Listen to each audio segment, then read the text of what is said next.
This is Rahi and welcome to our channel BEd वाले। तो आज के इस वीडियो में हम बात करेंगे संप्रेषण की। देखिए, एक सिंपल से शब्दों में अगर आप संप्रेषण को डिफाइन करना चाहते हैं तो आप कह सकते हैं कि दो लोगों के बीच सूचनाओं के आदान प्रदान को हम क्या कहते हैं, संप्रेषण कहते हैं। वो आप किसी भी तरीके से कर सकते हैं, चाहे वो मौखिक रूप से कर रहे हो, चाहे आप लिखित रूप से कर रहे हो। कुल मिला के अगर संप्रेषण हो रहा है तो दो लोगों के बीच में सूचनाओं का आदान प्रदान हो रहा होगा, तो वहां पे हम कम्युनिकेशन मानेंगे। ठीक है, तो यहाँ पे देखिए कहा गया है कि संप्रेषण शब्द अंग्रेजी के कम्युनिकेशन, मतलब इंग्लिश में क्या कहते हैं, संप्रेषण को कम्युनिकेशन कहते हैं, जो कि लैटिन भाषा के कम्युनिश शब्द से निकला है। कम्युनिश जो शब्द है उसका क्या मतलब होता है, उसका मतलब होता है सामान्य या सहभागी या प्रवेश या संचार। कुल मिला के संचार कहे, संप्रेषण कहे, कम्युनिकेशन कहे, प्रवेश कहे, सहभागी कहे, यानी दो लोग आपस में सूचनाओं का आदान प्रदान करेंगे, उसको हम संप्रेषण कहेंगे। कॉन्सेप्ट को समझते हैं कि संप्रेषण शब्द प्रेषण और प्रेषित करना है जैसी क्रियाओं को अपने में संजोए हुए है, जिसका अर्थ होता है किसी वस्तु या विचार को एक जगह से दूसरी जगह भेजना। ठीक, कोई विचार है आपके मन में, कोई वस्तु है, आप किसी से बातचीत कर रहे हैं तो आपके जो थॉट्स हैं वो दूसरों तक पहुंच रहे हैं, या आप जब बात करेंगे तो वो अपने थॉट्स देगा, आप अपने थॉट्स रखेंगे। ठीक है, चाहे वो आप मैसेज पे बातचीत कर रहे हैं तब भी वहां पे हम संप्रेषण कह सकते हैं। ठीक, तो वो लिखित रूप से हो जाएगा संप्रेषण। कुल मिला के अपने भावों को, अपने विचारों को रखना, प्रेषित करना। ठीक, अब देखिए यहाँ पे कह रहे हैं अपने द्वारा भेजे जाने वाले पत्र इत्यादि के लिए प्रायः प्रेषित करना जैसी क्रियाएं क्या कहलाती हैं, हमारी संप्रेषण कहलाती हैं। सामान्य रूप से ज्ञान की अगर हम बात करें तो तथ्य, सूचना, ये एक मतलब औपचारिक रूप से भाषा लैंग्वेज वो हो जाएगी परिभाषा हमारी कि सूचना समझ और कार्य कौशल है जिसे कोई व्यक्ति अनुभव और शैक्षणिक प्रक्रियाओं से प्राप्त करता है। ठीक, तो ये सारी चीजें आ जाती हैं। फिर देखिए कह रहे हैं मनुष्य द्वारा इसी ज्ञान को ग्रहण करके पीढ़ी दर पीढ़ी आगे प्रसारित कर आज उन्नत रूप से सामने आया है। देखिए पहले जो लोग थे उन्होंने, भाई अगर हमें कोई चीज़ जाननी होती है, हम अपना कल्चर या हम कोई भी चीज़ कैसे सीखते हैं, अपने मम्मी पापा से सीखते हैं, राइट सी बात है, या हमारे जो पेरेंट्स हैं उनसे सीखते हैं, तो किसके माध्यम से सीखते हैं भाई, संप्रेषण के माध्यम से सीखते हैं। हमें जो चीज़ें हैं वो कैसे पता चलती हैं, तो संप्रेषण के माध्यम से पता चलती हैं। यानी संप्रेषण होता है, उनसे हम चीज़ों को जान पाते हैं, उनके विचारों को समझ पाते हैं, जिससे कि आगे की पीढ़ी दर पीढ़ी चीज़ें चलती हैं और आगे प्रगति होती है। ठीक, तो कह रहे हैं इसके फलस्वरूप मनुष्य जीवन सामाजिक, शैक्षणिक, आर्थिक, राजनैतिक, धार्मिक, सांस्कृतिक आदि क्षेत्रों में बदल गया है। देखिए चाहे वो शैक्षणिक हो, सामाजिक हो, हम कहीं भी देखते हैं तो हमें बातचीत करने की ज़रूरत होती ही है।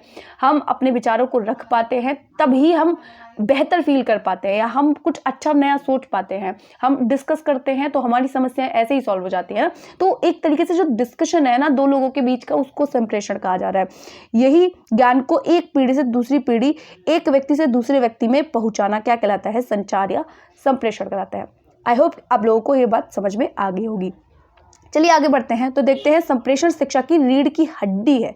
बिना संप्रेषण के शिक्षा और शिक्षण दोनों ही कल्पना नहीं की जा सकती है। भाई एक शिक्षा है, शिक्षा को आप कैसे ग्रहण करेंगे, आप YouTube पे देख रहे हैं तब भी आपका कम्युनिकेशन जारी है। ठीक, कुछ लिख रहे हैं तब नहीं हो सकता, लेकिन आप दो लोगों के बीच में कनेक्शन जब बना है, एक टीचर है आपको समझा रहा है, चाहे वो ऑनलाइन ही क्यों ना समझा रहा हो, ठीक, वहां पे भी आपका संप्रेषण हो रहा है लगातार।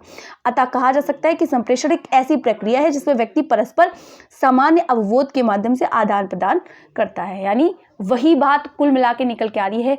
आसान सीधी भाषा में, सरल शब्दों में समझिए कि जब एक जो दो माध्यम होते हैं और आपस में आप क्या कर रहे हैं, अपने भावों को आप दूसरों को बता रहे हैं, दूसरा अपने भावों को रख रहा है, तो जो विचार हैं, जो विचार नए नए और विचार बनते जा रहे हैं, वो संप्रेषण के ही माध्यम से हो रहा है।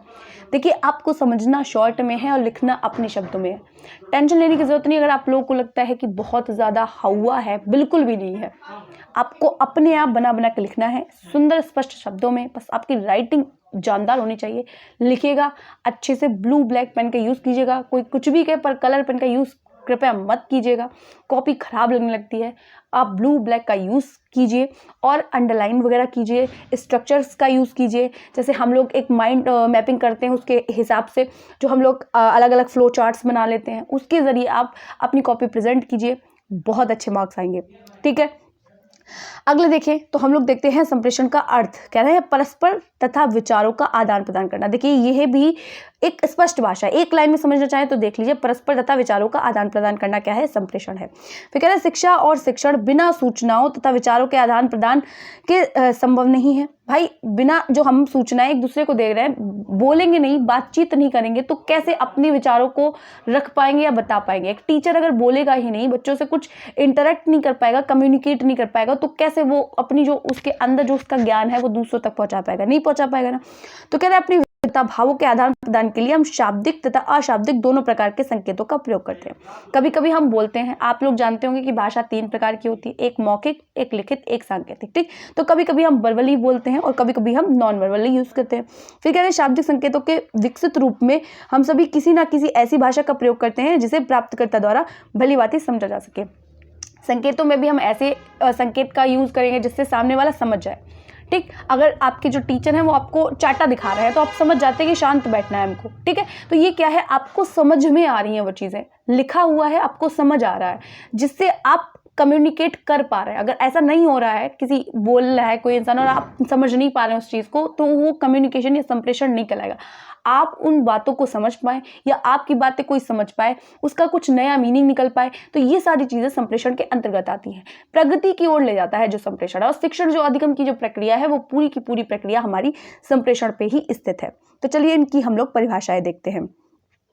परिभाषाओं के अंतर्गत आता, पहली परिभाषा में दी गई है कि विचार विनिमय के मूल में विचारों तथा भावनाओं को परस्पर जानने तथा समझने की प्रक्रिया संप्रेषण कहलाती है।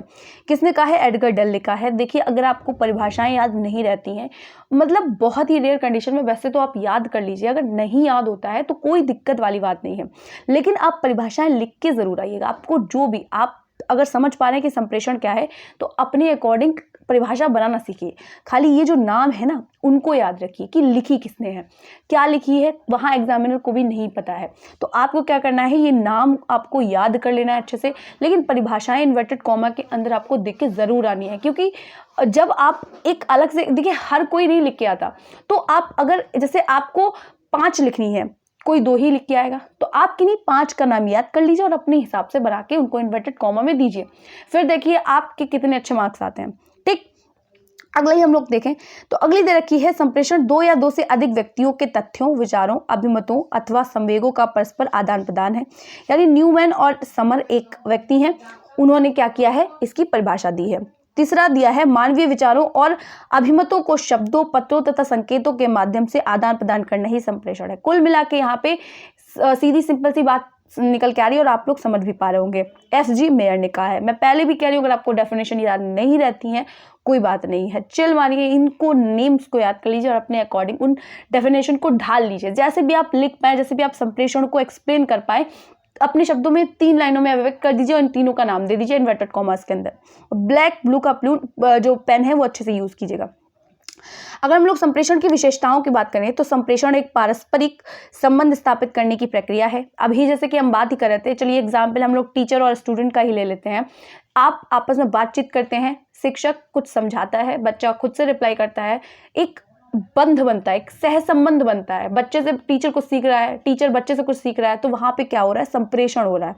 फिर कह रहे हैं इसमें विचार विमर्श तथा विचार विनिमय पर विशेष ध्यान दिया जाता है। भाई बच्चा क्या है, हम विचार विमर्श करेंगे, कुछ आएगा कुछ नहीं आएगा, धीरे धीरे करके चीजें सुधरेंगी, बच्चों को समझ में आना शुरू होगा, कुछ चीजें टीचर को नहीं आ रही होंगी वो बच्चे से सीख लेगा, जाहिर सी बात है ना।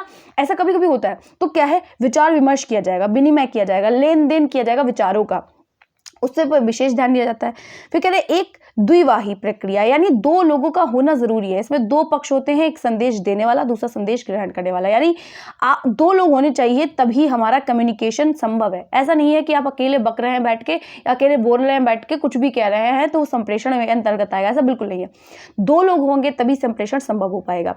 यानी अगर हम कहें संप्रेषण प्रक्रिया एक उद्देश्य युक्त प्रक्रिया है, ठीक, तो उद्देश्य से निर्मित है कह सकते हैं। फिर कह रहे हैं संप्रेषण में मनोवैज्ञानिक, सामाजिक पक्ष और जैसे हम कह सकते हैं विचार, संवेदनाएं, भावनाएं तथा समावेशित होती हैं सारी चीज़ें, मतलब इमोशन, फिजिकली, मेंटली, सब, मतलब हर तरीके से, फिजिकल, कॉग्निटिव, सोशली, इमोशनली, हर तरीके से आप क्या कनेक्ट कर पाते हैं चीज़ों से। छठा पॉइंट देखते हैं, तो हम लोग कह रहे हैं प्रभावशाली संप्रेषण उत्तम शिक्षण के लिए एक बुनियादी तत्व है। भाई प्रभावशाली शिक्षण संप्रेषण की अगर हम बात करें तो अच्छा शिक्षण आप तभी माना जाएगा जब आपकी कम्युनिकेशन जो स्किल है वो बेहतर होगी, आप लोगों से कनेक्ट भी तभी कर पाएंगे। केवल हम टीचिंग का ही उदाहरण नहीं ले रहे, अगर आपकी कम्युनिकेशन स्किल बेहतर है, आप लोगों को समझ पाते हैं या लोग आपको समझ पा रहे हैं, तो आप अपनी फील्ड में अच्छा करेंगे, ठीक है। यानी इसके लिए लिंग्विस्टिक जो इंटेलिजेंस है वो आपके अंदर बेहतर होनी चाहिए। फिर कह रहे हैं संप्रेषण में सामान्यतः व्यक्ति उन्हीं चीज़ों, विचारों का प्रत्यक्षीकरण करते हैं जिनका उन्हें अपनी व्यक्तिगत आवश्यकताओं, मूल्यों, प्रेरकों, परिस्थितियों या पृष्ठभूमि के अनुसार या प्रत्याशा होती है। मतलब जो उनकी एक्सपेक्टेशंस हैं उनको मतलब अपने जीवन में उनकी जो ज़रूरतें हैं उनके अकॉर्डिंग खुद को समझ सकते हैं चीज़ों को, ठीक, उन्हीं से कम्युनिकेट करेंगे, उन्हीं चीज़ों पे चर्चा होती है जो उनकी निजी ज़िंदगी में काम की चीज़ें होती हैं, ठीक। आप एक्स्ट्रा तो कुछ बात नहीं करने लगेंगे, जैसे आपकी ज़िंदगी में पढ़ाई, आप सक्सेस होना चाहते हैं तो आपके लिए पढ़ाई इंपॉर्टेंट है, तो आप उसी चीज़ पे तो डिस्कस करेंगे, है ना। जो चीज़ आपके लिए इंपॉर्टेंट है, आपके जो मूल्य है, आपकी जो स्टैंडर्ड्स है, नॉर्म्स हैं, वैल्यूज़ है ना, उस पर डिस्कस करेंगे। ओके, फिर 8th देखते हैं, तो संप्रेषण मानवीय तथा सामाजिक वातावरण को बनाए रखने का कार्य करता है। देखिए हम पहले से ही जानते हैं कि हेरिडिटी और एनवायरनमेंट हमारे जो पक्ष हैं उससे प्रोडक्ट हैं, कि एक मनुष्य हेरिडिटी से कुछ चीज़ें लेके आता है और जैसा सोसाइटी होती है तो हमें क्या है, जो मूल्य है, जो वैल्यूज़ हैं, हम समझ पाते हैं कि समाज में, सोसाइटी में हमें कैसे रखना है, खुद को कैसे हम अच्छा कर सकते हैं या खुद के जीवन का निर्वाह कैसे कर सकते हैं यहाँ रह के। तो 9th पॉइंट कहता है कि संप्रेषण सदैव डायनामिक प्रक्रिया, मतलब लगातार परिवर्तन आते रहते हैं इसमें जो संप्रेषण है, ठीक। आप आज किसी और चीज़ पर चर्चा कर रहे हैं, कल अपने कुछ और कोई टॉपिक है, आप उस चीज पर चर्चा का मतलब है आप अपने भाव को अभिव्यक्त कर पा रहे हैं किसी दूसरे को और दूसरे के विचारों को ले पा रहे हैं, ठीक। तो ये सारी प्रक्रिया चल रही है। संप्रेषण के 4 मुख्य कार्य होते हैं। अब कौन कौन से कार्य हैं उनको देखेंगे। सबसे पहला है सूचना प्रदान करना, ठीक। संप्रेषण क्या, बोल के ही सूचना या लिख के या फिर संकेत के माध्यम से आप सूचना प्रदान करेंगे।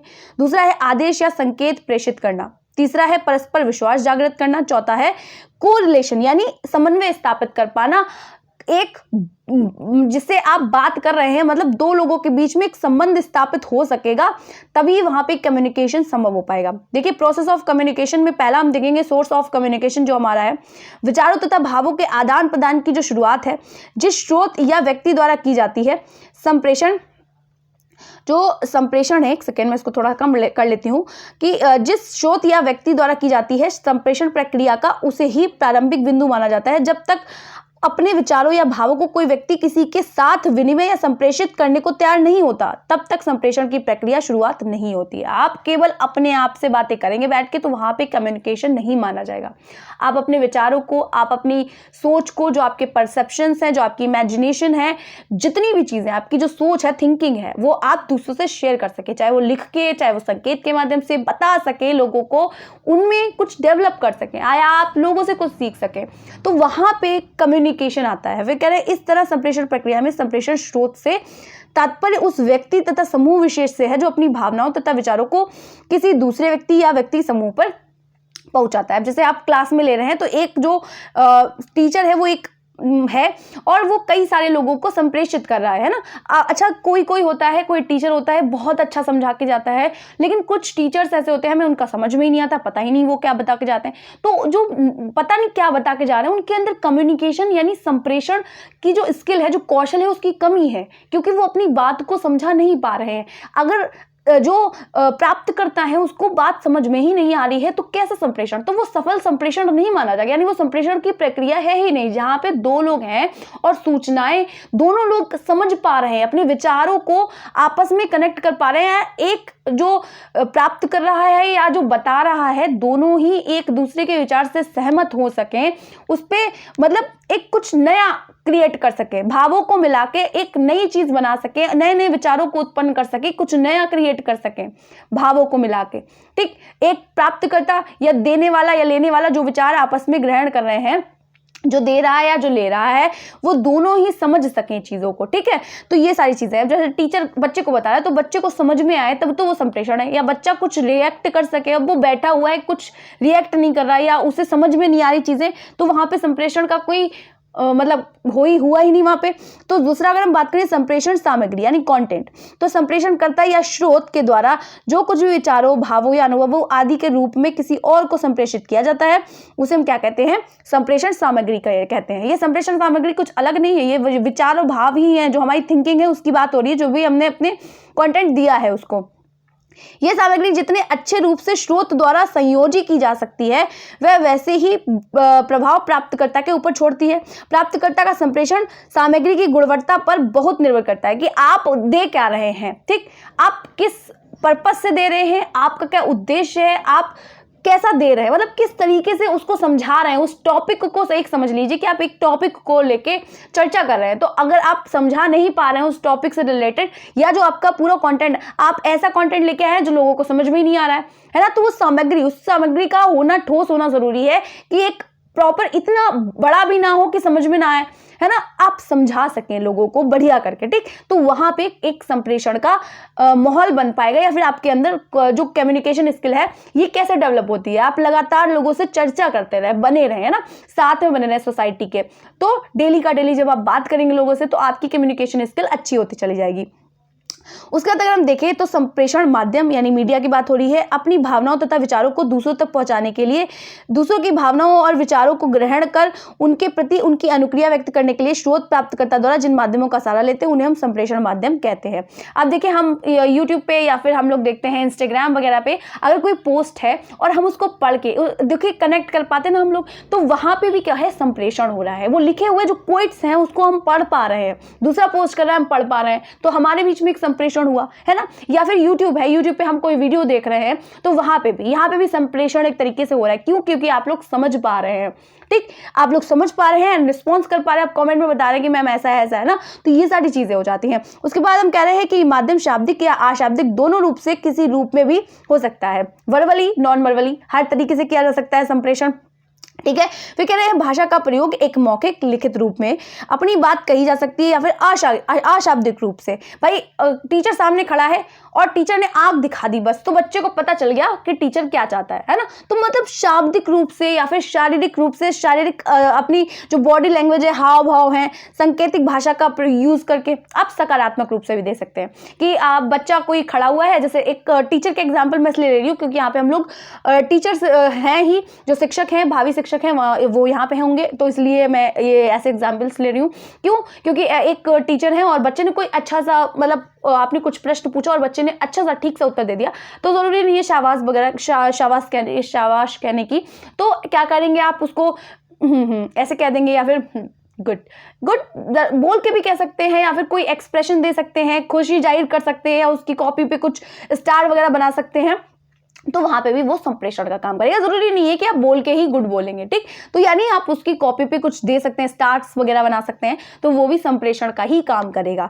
कुल मिला के सिंबॉलिक हो सकती है, या फिर हम लोग मौखिक वर्बली हो सकती है, रिटन फॉर्म में हो सकती है। संप्रेषण किसी भी माध्यम से किसी भी तरीके का हो सकता है। अब हम लोग देखें रिसीवर की बात करें, यानी प्राप्तकर्ता, जो प्राप्त कर रहा है, ठीक है, तो उसकी बात कर रहे हैं। स्रोत द्वारा प्रेषित संदेश, विचार, भावों को जिस व्यक्ति विशेष या समूह द्वारा ग्रहण किया जाता है उसे प्राप्तकर्ता कहते हैं। जैसे मैं कह रही हूँ आप लोग प्राप्त करें, तो आप लोग प्राप्तकर्ता हो गए यानी रिसीवर हो गए, ठीक। यहाँ पे संप्रेषण ही तो हो रहा है भाई। देखिए मैं बोल रही हूँ और आप लोग लगातार उसको ग्रहण कर रहे हैं, और अगर आपको अच्छा लगेगा तो आप भी अपना कमेंट देंगे, है ना, तो कमेंट देंगे, लाइक करेंगे, तो वो भी आपने रिस्पॉन्स किया ना, तो यहाँ पे क्या हो जाएगा, कम्युनिकेशन हो जाएगा, यानी आप प्राप्तकर्ता हुए, अभी फिलहाल तो रिसीवर हुए। यानी संप्रेषण क्रिया में प्राप्तकर्ता की भूमिका उतनी ही महत्व रखती है जितनी कि स्रोत या संप्रेषणकर्ता की। भाई दोनों होंगे ना, एक कह रहा है, दूसरा कोई रिस्पॉन्स ही नहीं कर रहा, या दूसरा सुन रहा है, जो पहला कहने वाला है वो अच्छे से अब खुद को एक्सप्लेन नहीं कर पा रहा, तो ये किस तरीके का, दोनों का ही एक्टिव होना जरूरी है। फिर कह रहे हैं अगर प्राप्तकर्ता किसी प्रेषित संदेश, विचार, भाव, अनुभवों या अनुभूतियों को ग्रहण करने के इच्छुक नहीं है अथवा उनमें ग्रहण करने की पर्याप्त क्षमता या योग्यता नहीं है, तो संप्रेषणकर्ता तथा संप्रेषित सामग्री की गुणवत्ता उन्हीं तक रह जाती है। अगर आप अच्छा बता रहे हैं, बहुत अच्छा बता रहे हैं, लेकिन बैठे आप बता एनसीकेजी के बच्चों को रहे हैं और बता स्टैंडर्ड के 8th क्लास के स्टैंडर्ड का बता रहे हैं बच्चों को, तो उनके लिए कुछ मतलब यूजफुल होगा क्या? उनके लिए नहीं होगा। उनके मतलब तो आपका जितना भी ज्ञान है वो आप तक ही सीमित रहेगा, धरा रहेगा, आपके पास कुछ नहीं होगा। तो यानी जिस स्टेज का हो, यानी बच्चों के लिए का मतलब है प्राप्तकर्ता के लिए वो यूजफुल होना चाहिए, वरना संप्रेषण जो करता है उसी तक रह जाता है, प्राप्तकर्ता तक वो चीज पहुंच नहीं पाती। आपको लग रहा होता है कि पहुंच रही है, लेकिन इस तरीके का होना चाहिए, इस मतलब उसकी वैलिडिटी होनी चाहिए, वैधता होनी चाहिए, ठीक। तो यानी जो रिसीवर है वो समझ सके, उसके स्टैंडर्ड का होना चाहिए। यानी 8th क्लास का बच्चा है तो उसके हिसाब का संप्रेषण करके उसको उस चीज से सिखाया जाना चाहिए, अवगत करवाया जाना चाहिए। अगला देखते हैं, तो कह रहे हैं उसका लाभ संप्रेषण प्रक्रिया को नहीं मिलता कि भाई अगर दोनों एक्टिव नहीं है तो कोई फायदा नहीं है। प्राप्तकर्ता यानी रिसीवर और संप्रेषणकर्ता दोनों का ही इसमें एक्टिव होना, यानी संप्रेषण हेतु पूर्ण सक्षम, क्रियाशील, अभिप्रेरित रहना अत्यंत आवश्यक है। किसी भी चीज को सीखने के लिए पहली शर्त होती है मोटिवेशन। तो मोटिवेशन अगर आपके अंदर है किसी भी चीज को सीखने का, तो आप फटाफट से उस चीज को एक्वायर कर लेते हैं, ठीक। अगर आपको पेंटिंग करना अच्छा लगता है, तो आपने देखा किसी को पेंटिंग करते हुए, तो आपको अच्छा लगा, आपने फटाफट से, किसी ने कहा नहीं आपसे, लेकिन आपने जस्ट करना शुरू कर दिया, तो क्या हुआ, आप अंदर से मोटिवेट है, मतलब इंटरनली एक्टिव मोटिवेट है, आप आंतरिक रूप से मोटिवेट हैं। तो किसी भी काम को करने के लिए अगर आप अंदर से मोटिवेट होंगे तो आप वो काम कर पाएंगे। यानी प्राप्तकर्ता और संप्रेषणकर्ता का दोनों का ही अभिप्रेरित होना आवश्यक है, यानी क्रियाशील होना आवश्यक है। देखिए यहाँ पे एक चक्र दिया गया है, यहाँ पे दिया गया है सबसे पहले एक संप्रेषण सामग्री होनी चाहिए, ठीक। यहाँ पे संप्रेषण, यहाँ से चलते हैं कि संप्रेषण स्रोत, ठीक है, सोर्स ऑफ कम्युनिकेशन। उसके बाद यहाँ पे देखिए संप्रेषण की सामग्री, फिर संप्रेषण का माध्यम, फिर संप्रेषण में सहायक बाधक और तत्व, फिर प्राप्तकर्ता। भाई कुछ बाधक भी होते हैं संप्रेषण में जिससे कि कम्युनिकेशन नहीं हो पाता है। फिर देखिए रिस्पोंडेंट मटेरियल है, फिर संप्रेषण माध्यम है, फिर क्या है, संप्रेषण में सहायक बाधक या तत्व, ठीक।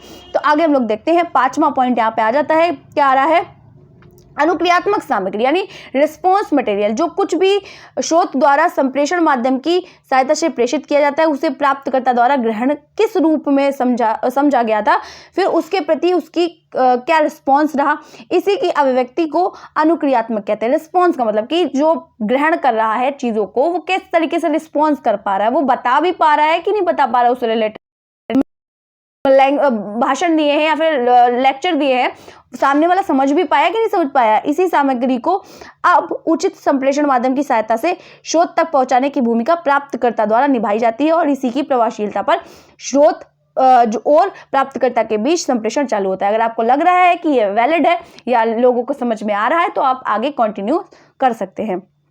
छठा अगर हम लोग देखें तो संप्रेषण में सहायक या वादक तत्व कौन कौन सी जो फैक्टर्स होते हैं, ठीक है, फैसिलिटेटर्स कह सकते हैं और बैरियर्स ऑफ कम्युनिकेशन। तो संप्रेषण प्रक्रिया की सफलता या असफलता में संप्रेषण में सहायक वादक तत्व की भी काफी महत्वपूर्ण भूमिका होती है। संप्रेषित सूचना या विचार सामग्री को स्रोत से प्राप्तकर्ता तक पहुंचाने में संप्रेषण माध्यमों की भूमिका को भी तत्व घटाते बढ़ाते रहते हैं। भाई कुछ ऐसे तत्व होते हैं जो घटाते बढ़ाते रहते हैं। अगर हम लोग देखें तो इस तरह से तत्व उन मध्यस्थ चरों के रूप में होते हैं जो स्रोत तथा प्राप्तकर्ता के मध्य में होने वाली आदान प्रदान को अपनी अपनी प्रकृति और स्वभाव के अनुसार प्रभावित करते हैं। वातावरण अनुकूल प्रतिकूल परिस्थितियां जैसे शांत या शोरगुल वातावरण होगा तो नहीं बच्चे समझ पाएंगे। भाषा संकेतात्मक अभिव्यक्ति गुण गुणवत्ता में आप अच्छे से नहीं एक्सप्लेन कर पा रहे अपनी अपनी तरह से। इस प्रकार के सहायक या वादक तत्व स्रोत तथा प्राप्तकर्ताओं के रूप में भूमिका निभाने वाले व्यक्ति समूहों को अपने अपने ढंग से प्रभावित करते हैं और फलस्वरूप संप्रेषण के स्तर की अच्छा बुरा बनाने में इसकी महत्वपूर्ण भूमिका निभाते हैं। अगली वीडियो में हम लोग पढ़ेंगे संप्रेषण के प्रकार। अभी इस वीडियो में इतना ही रखते हैं। अगर वीडियो अच्छी लगी हो तो वीडियो को लाइक करना, चैनल को सब्सक्राइब करना मत भूलिएगा। मिलते हैं नेक्स्ट वीडियो में।